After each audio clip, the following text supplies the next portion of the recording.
Are you complaining about my mother? After all she had done for you, he snapped. You should be grateful. She sponsored you abroad, something your poor parents could never afford.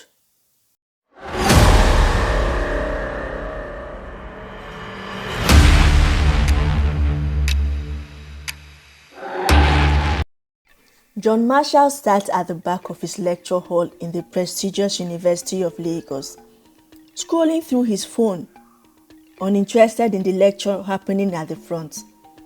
It was a typical day for him. The son of a business mogul, he had little to worry about. Life came easy. His father owned several luxurious hotels across the country, and his mother was a renowned medical doctor. For John, life was about flexing the wealth his family provided and cruising through university with minimal effort. On the other side of the room sat Emily Peters, the exact opposite of John in every way. A brilliant student from a humble background. Emily was the kind of person who excelled in everything she did.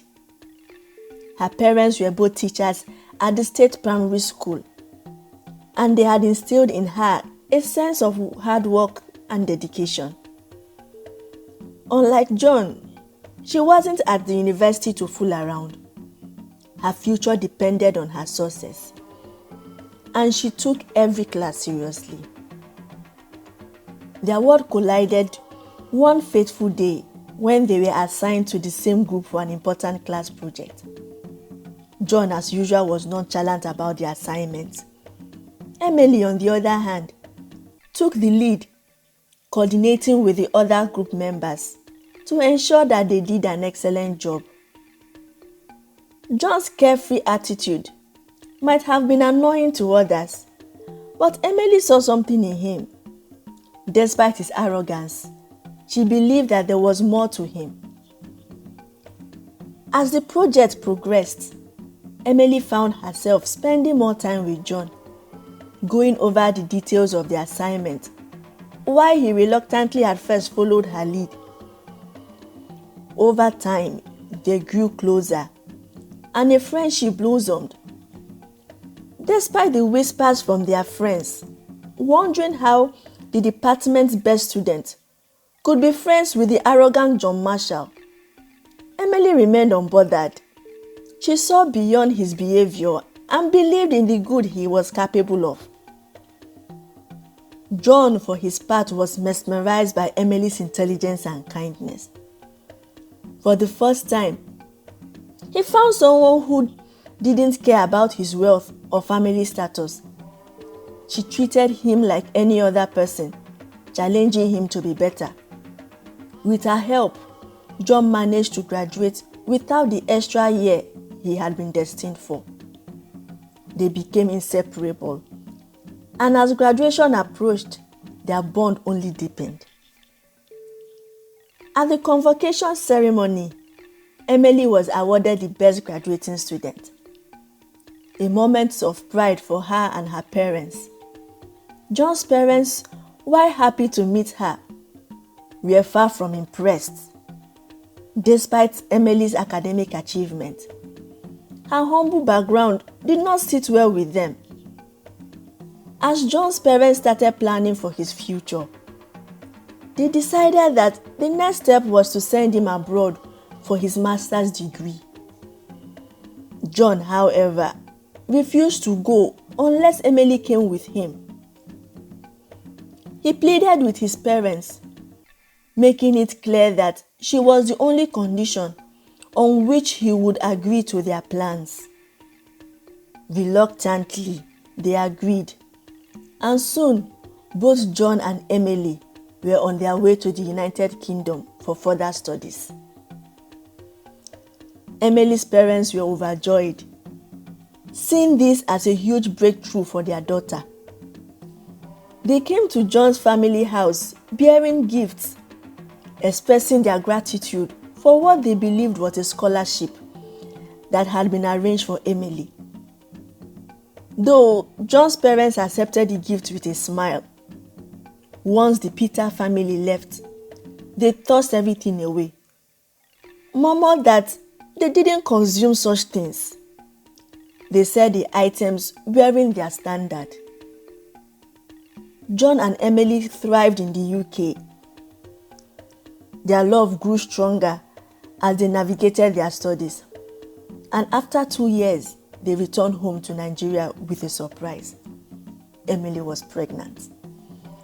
John was excited and immediately declared his intentions to marry her. His mother, however, was furious. "You cannot marry that girl. She's fat. She's not your type. We have done enough for her already. She can figure out her life from here. Or has she bewitched you?" John stood firm. "I love her, Mom. She's carrying my child. And I won't abandon her." His mother was relentless. Justice Amafor's daughter, the one who studied at Harvard University, will be coming to Nigeria this weekend, her mother told me. "She's a perfect match for you. That Emily girl will only bring you down, John. She's a nobody. The daughter of a primary school teacher. You need to start thinking like a marshal that you are." The news of Emily's pregnancy spread like wildfire. Blogs blasted headlines about the son of the business mogul getting his girlfriend pregnant. To avoid public scandal, the Marshall family reluctantly agreed to the wedding, which turned out to be a society event. The ceremony was exquisite, attended by the creme de la creme of the Nigerian society. The couple had their honeymoon on a private island in Mauritius, and 4 months later, Emily gave birth to a baby boy, Ethan. Once again, the blog exploded with the news. But beneath the surface, trouble was brewing. John's mother refused to allow Emily's mother to come for mogul, the traditional postpartum care for new mothers in the Nigerian culture. "I am a medical doctor," she declared. "Who's better to look after my grandson than me?" Emily's recovery from her C-section was brutal, made worse by her mother-in-law's constant reminders of how fortunate she was to have married into the Marshall family. "Touch my grandchild with those poverty-stricken hands of yours one more time, and I will throw you out of this house," her mother-in-law sneered. Emily tried to talk to John, pleading with him to see how his mother's behavior was affecting her. "I am in constant pain from the surgery, and she's making it unbearable. I need help, John." But John, who had once been so loving, had changed. His mother's influence had poisoned his mind. "Are you complaining about my mother? After all she had done for you?" he snapped. "You should be grateful. She sponsored you abroad, something your poor parents could never afford." With each passing day, John became more distant, staying out late, making suspicious phone calls, and sometimes not coming home for days. When Emily confronted him, his response was cold. "Who are you to tell me how to live my life? Your job here is to cook and take care of my son. I just wish I listened to my mom. I won't have a low life like you control me." Emily's heart broke as she watched the man she loved turn into someone unrecognizable. "I have a degree from the United Kingdom," she cried one evening. "I am not just your wife. I know I have a life outside this house." John laughed. A cruel and bitter sound. "The degree I gave you? You wouldn't have that so-called degree if I hadn't taken you abroad. I made you Emily, and you will always be under me. Those words shattered her. Emily called her parents, desperate for some comfort. They prayed with her, encouraging her to remain calm and patient. He will change, my daughter. He will change. Just take care of yourself and our grandson. But Emily was at her breaking point. Her once loving husband had become a tyrant. He began bringing different women to their home, introducing her as the maid and ordering her to cook for them. She had become a shadow of her own self, reduced to nothing more than a servant in her own home. One day, while at the shopping mall with her son, she ran into an old classmate. The woman was married and seemed genuinely happy. "Wow, Emily, we hear you got married to John," she said excitedly. "You are so lucky, my friend. His family is so rich." Emily forced a smile. If only they knew what she was going through. That evening, as she put her son to bed, Emily made a decision. She would no longer live like this. She would file for a divorce. Her parents tried to discourage her from doing such, but her mind was made up. She contacted an old friend, now a lawyer, and started the divorce proceedings. When John received the divorce papers, he was stunned. He couldn't believe it. Emily wanted to leave him. Who was she talking to that had convinced her to take such a drastic step? Was she seeing someone else? Is she cheating on me? He thought she built her world around him. John rushed to his mother's office in a panic. "Mom, Emily filed for a divorce. She wants to leave." "Finally, good riddance," his mother exclaimed. "Now you can marry someone of your class. But I hope she's not planning to take my grandson with her." John looked at his mother. "Mom, are you serious? My wife wants a divorce, and all you can think about is status?" His mother's nonchalant attitude sent him into a rage, and he stormed out of her office. On his way home, while trying to call Emily, he lost control of his car and crashed. John was rushed to the hospital unconscious and in coma for a week. Emily stayed by his side, praying he would survive. For the sake of their son, she couldn't bear the thought of him not pulling through. But every time she felt pity for him, memories of his cruelty would flood back, hardening her resolve. When John finally woke up, the doctors delivered the devastating news.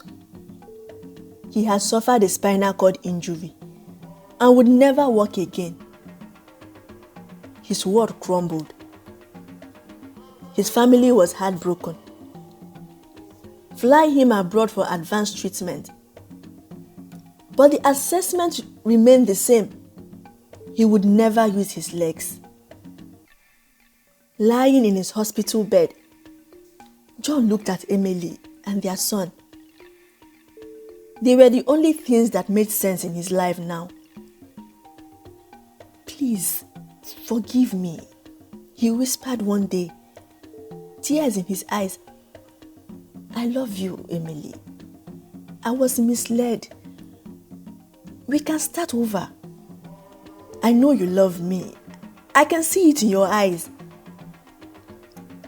Emily stared at him, her own eyes filled with tears. "I'm sorry, John. You don't see love in my eyes. You see pain and disgust. You made my life a living hell. I was nothing but a maid in my own home, deprived of happiness because I chose to love you and marry you. John's heart sank. Emily, please, he begged. We can fix this. Fix? I loved you so much, but that love died long time ago. When I was treated as a rag and you did nothing about it. I was restricted in holding my own child. My son went on trips with your mom instead of me, his mother. I made fresh food for you every day, despite recovering from a cesarean section. They didn't give me a chance to name my own child because I wasn't fit to name a Marshall. Your mom should get a lady that fits your class now. As for me, I'm done. Please do well to sign my divorce papers. I have a life to build. John's mother, who had once been so controlling and demanding, was now more subdued. She had been humbled by her son's condition and the reality that all the wealth in the world couldn't fix what had been broken. The plea from everyone, even her parents, fell on deaf ears. Emily's mind was made up. John finally signed the divorce papers and she left the marriage with her son Ethan. She got a job with an international company in the UK. She found love again and she was genuinely happy. Though they maintained a good relationship so as to co-parent their son as directed by the court. Do you think Emily's decision to still leave her marriage at this point was right, despite her husband being in a critical condition? Please drop your comments below and don't forget to share, like and subscribe. So now let's go back to our story. 10 years later, on Ethan's 15th year birthday, Emily received a surprise call. It was John's mother. My dear, she began, I know you may not want to hear from me, but I'm calling to ask for forgiveness and to wish my grandson a happy birthday. I'm sorry for everything I did. I miss you. I miss your calmness, the joy you once brought to John's life. I miss my grandson, those tiny little hands. I'm so sorry for cutting your happiness short. Imagine how joyful it would have been today, having everyone on my grandson's birthday. I'm so lonely. I miss holding him. I know you are doing a good job raising him because you are totally amazing, Emily. Please, tell Ethan how much I love him. Emily listened. Tears filled her eyes. I forgave you a long time ago, Mom. We'll be in Nigeria for the Christmas and we'll spend some time with you. After the call from John's mom, Emily decided it was time to return to Nigeria for the holidays. She arrived with her son and spent a few days with her ex-husband and his family. The atmosphere was different now, filled with regrets and remorse for what they had done to her. John's mother, once so proud and controlling, humbled herself before Emily, apologizing for the past.